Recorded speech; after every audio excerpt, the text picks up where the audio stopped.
sekali aliran-aliran baru Islam yang bermunculan. Ketika aliran itu sudah resmi dibubarkan pemerintah Indonesia, maka selang beberapa tahun akan muncul aliran baru yang lebih aneh lagi. Aliran itu banyak yang berseberangan dengan ajaran syariat agama Islam pada umumnya. Seperti ada yang mengaku Tuhan, mengaku Nabi, mengaku jelmaan malaikat, mencampurkan agama Islam dengan agama lain, menganggap Allah ada banyak, hingga ada yang jual beli tiket surga. Berikut daftar aliran paling aneh yang pernah ada di Indonesia.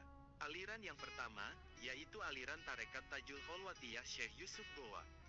Aliran ini didirikan oleh Puang Lalang pada tanggal 9 September tahun 1999 silam.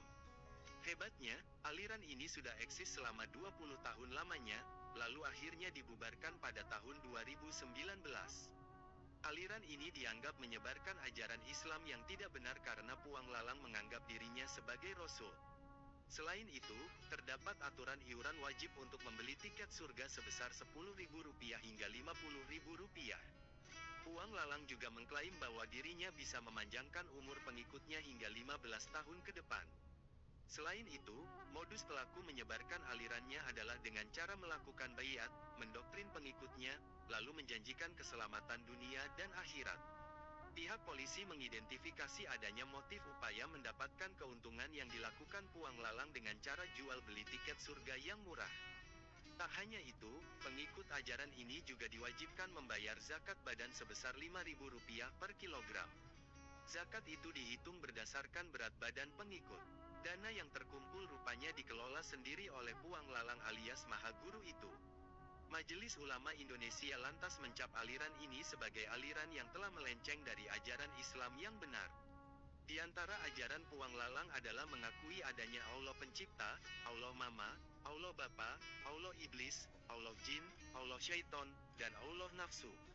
Lalu, adanya kitab suci Al-Quran yang modifikasi, kemudian adanya pemelesetan ayat suci Al-Quran, lalu mengakui Puang sebagai Maha Guru dan Rasul.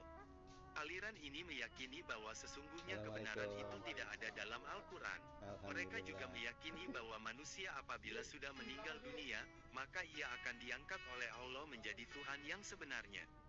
Aliran Islam paling aneh kedua, adalah kerajaan ubur-ubur.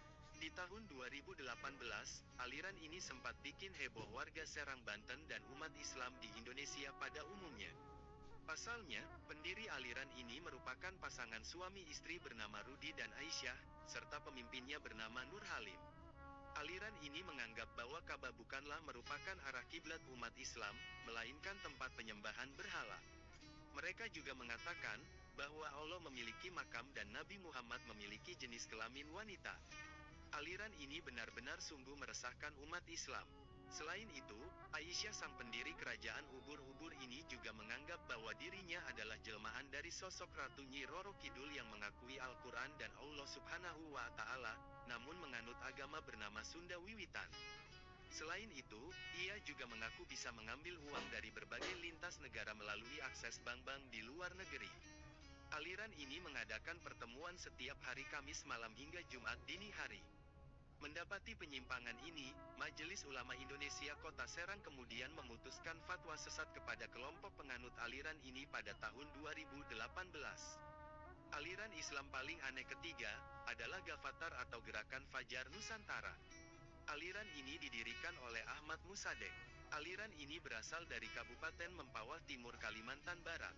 Isi ajaran ini diantaranya menggabungkan ajaran agama samawi diantaranya ajaran Islam, Kristen, dan Yahudi. Ahmad Musadek sang pendiri juga mengaku bahwa dirinya adalah Mesis dan Nabi baru yang bernama Al-Masih Al-Maud. Ajaran Gerakan Fajar Nusantara ini meneruskan ajaran sebelumnya yang bernama Al-Qiyadah Al-Islamiyah. Beberapa ajaran aneh dari Gavatar adalah menghilangkan kewajiban sholat 5 waktu dan menggantinya dengan sholat malam serta sholat ketika matahari terbit dan tenggelam. Kemudian, ajaran ini juga mengganti kalimat syahadat, mengabaikan puasa wajib, dan membayar nominal tertentu pada Ahmad Musadek agar bisa menebus dosa. Ajaran Gerakan Gavatar ini telah menyebar luas yang terdiri dari 34 dewan pimpinan daerah yang tersebar dari Aceh hingga Papua. Karena aliran ini meresahkan, maka Majelis Ulama Indonesia menyatakan aliran ini sesat pada tahun 2016. Aliran paling aneh keempat, adalah aliran Salamullah Komunitas Eden. Dahulu, wanita bernama Lia Eden atau Lia Aminuddin sempat menggegerkan Indonesia pada 1997 setelah mengakui dirinya sebagai Imam Mahdi penyebar wahyu Tuhan. Namun, ia juga menyatakan dirinya merupakan reinkarnasi Bunda Maria, dan anaknya Ahmad Mukti adalah jelmaan Yesus Kristus. Awalnya, Lia Eden mengajak sekitar 100 orang untuk menjadi pengikutnya. Hingga akhirnya pada Desember tahun 1997, Majelis Ulama Indonesia melarang komunitas Eden karena menyelewengkan ajaran-ajaran agama Islam. Di antara ajaran Salamullah adalah, bahwa sholat dalam dua bahasa adalah sah, mengonsumsi babi halal, mengadakan ritual penyucian diri seperti menggunduli rambut kepala, dan lain sebagainya. Lia Eden pun telah 2 kali masuk penjara yaitu pada tahun 2006 dan 2009 karena kasus penistaan agama. Meskipun begitu, dikabarkan bahwa setelahnya ia masih menganut kepercayaannya tersebut. Tak sampai di situ, pada 2015 ia juga mengeluarkan salah satu pernyataan menghebohkan kepada gubernur dan presiden, yaitu bahwa pesawat UFO akan segera mendarat di Monas, Jakarta. Namun anehnya, pesawat UFO tersebut tidak kunjung landing di Monas. Aliran Islam paling aneh kelima, adalah Satria Piningit Weteng Buwono di Bekasi Timur.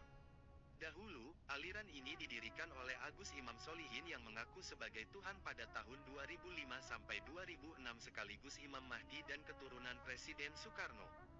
Di antara ajaran-ajarannya adalah mengajak pengikutnya meninggalkan sholat dan puasa, serta mengajarkan untuk berhubungan seksual dengan pasangannya secara bersama-sama dengan pengikut lainnya dalam satu ruangan. Karena ajarannya meresahkan, Agus akhirnya ditangkap oleh pihak kepolisian dan dijatuhi hukuman penjara selama 2 tahun 6 bulan.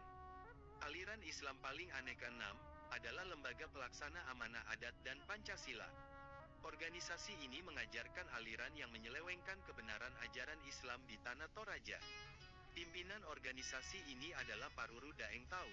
Dia mengaku sebagai nabi terakhir dan mengajarkan pengikutnya untuk meninggalkan sholat, puasa, zakat, dan haji karena bukan merupakan kewajiban.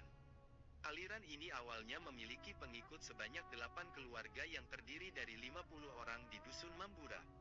Pemimpin organisasi ini kemudian dilaporkan Majelis Ulama Indonesia Tanah Toraja atas dugaan penistaan agama dan resmi ditahan polisi pada tanggal 15 Januari tahun 2020.